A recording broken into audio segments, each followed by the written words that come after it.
Still sweating from last video, but I buttoned this up so maybe it won't show up as much. Who knows? I'm dying in here. Nothing new. Nothing new. Just dying.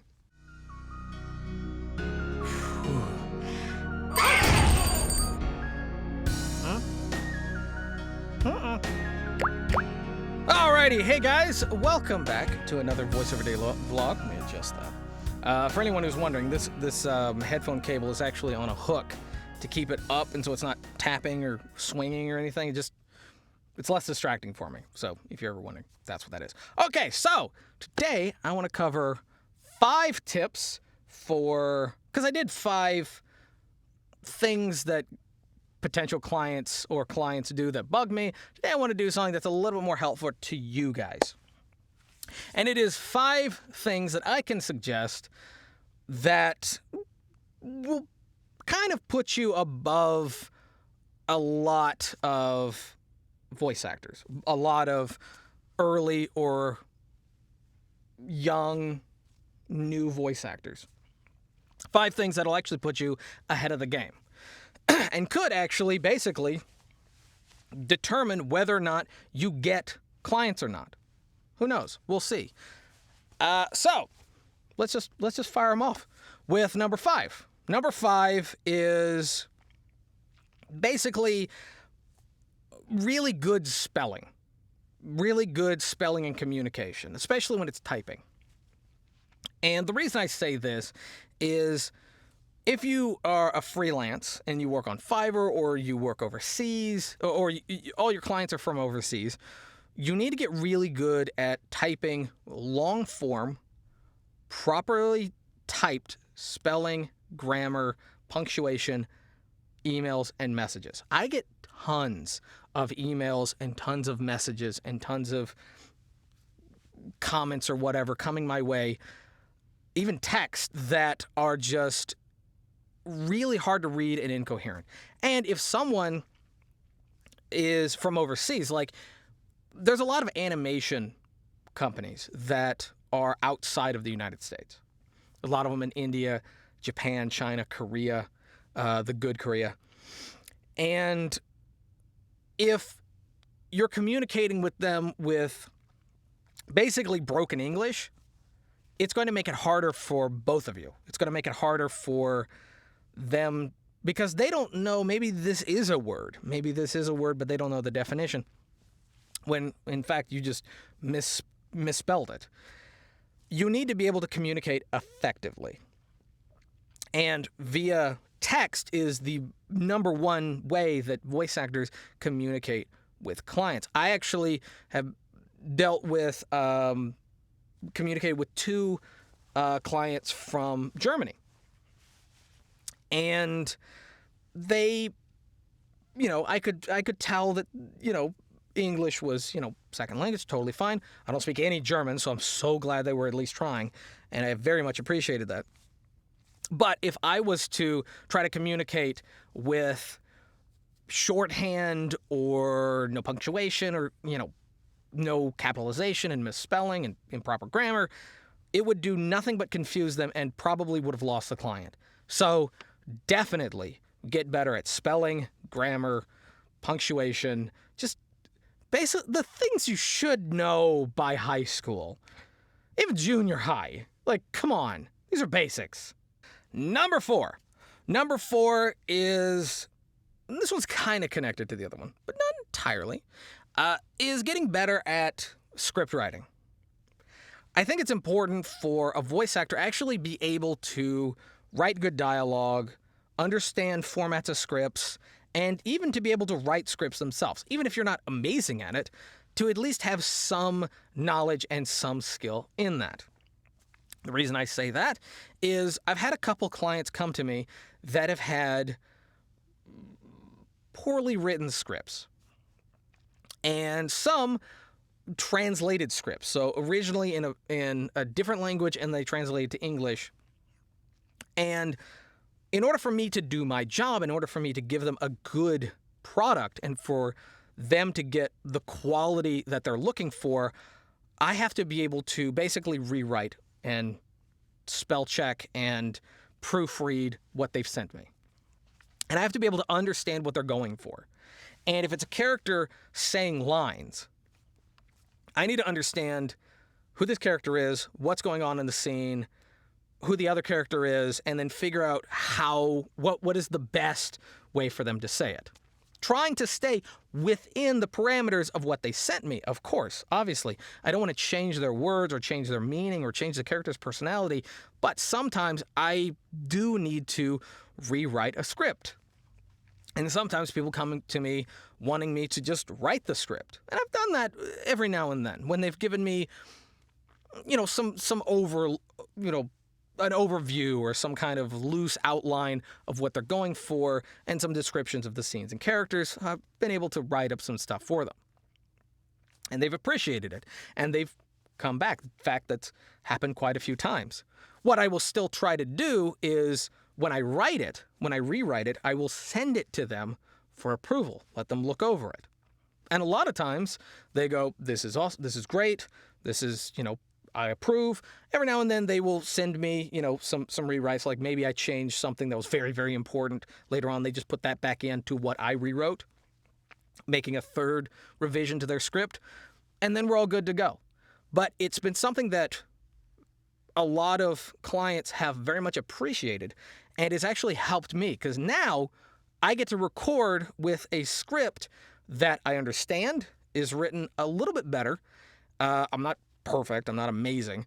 But it's also a script that I know I'm going to have a little bit more fun with. And that's going to give them a better performance. So this is something that could move you ahead of a strong majority of other voice actors. Number three is getting better, or really just getting good or understanding Photoshop or GIMP.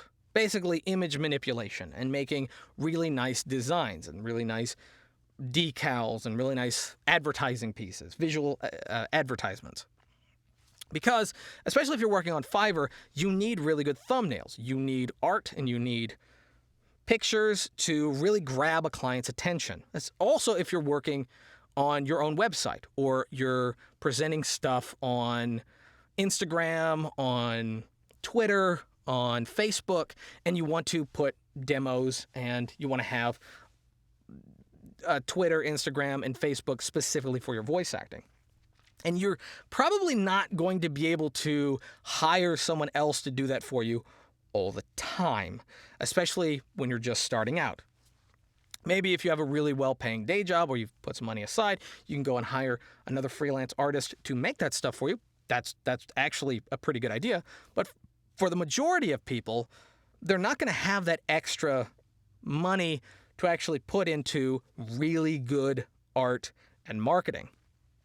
But if you get better at it, you will be able to do that for free because it's going to be you doing it. It's also going to be your vision, and it's going to be a skill that you're going to need as you go on. The more stuff that you can do for yourself for free to get clients, the more money and profit you will make, instead of having to always go out and hire someone and always, get them to do your vision for you, which is, again, you're going to have to communicate to them. It's going to take time, all this kind of stuff. So learning things like Photoshop, image manipulation, all that kind of stuff, very important. Number two. Now, this one is kind of connected to the previous one. Now, it was actually going to be learning to make a good demo, but that's mandatory. That you have to know at least the basics of to even get into voice acting at all. My thoughts. But something that will put you ahead of other voice actors would be video editing. Really good at video editing. Now, there are tons of free video editing programs. I think like DaVinci Resolve is free. Totally fine for the basics. Just go with the basics. Same as GIMP, which I recommended earlier. That is also free. You want to spend as little money as possible. And if you're better at doing video editing, then you'll be able to, when you need to, make demos. Visually popping demos, or demo reels, rather. Demo reels of work that you've actually done. And you want to keep that up to date, and you want to keep putting that out there. You want people to constantly see, I'm working, I'm busy, this is what I do. I'm not just some guy who pretends to be a voice actor. I'm someone who's actually getting work. And as you go on, you want to be able to constantly edit in new and better and keep all of the best performances in your reel. Also, you're going to get a lot of videos that are going to be different frame rates, different resolutions, and may not have the best coloring and lighting. But if you know the basics, of video editing, you can actually make all of them look good and kind of flow well together. If you don't, then you're not really going to have much marketing material. It's actually going to cut down a good bit on your marketing material if you're not all that fluent in video editing.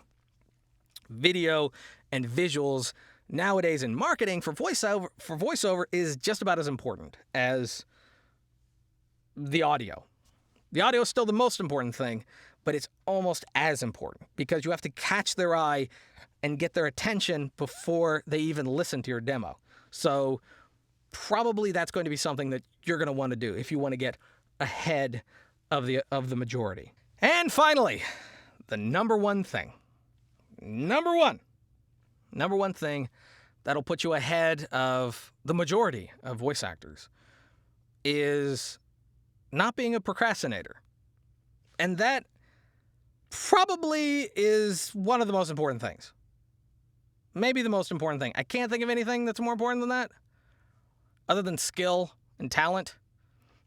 But skill and talent is something that you will develop and get better at as you go on. I was making money doing voiceover before I was even as good as I am right now, and I'm not amazing, obviously. But I was garbage before. But I was still making a profit. You have to be able to motivate yourself. You don't need other people. You shouldn't need other people to motivate you, and shouldn't need outside sources to motivate you or encourage you or drive you. You have to do that yourself. You got to put the video games down.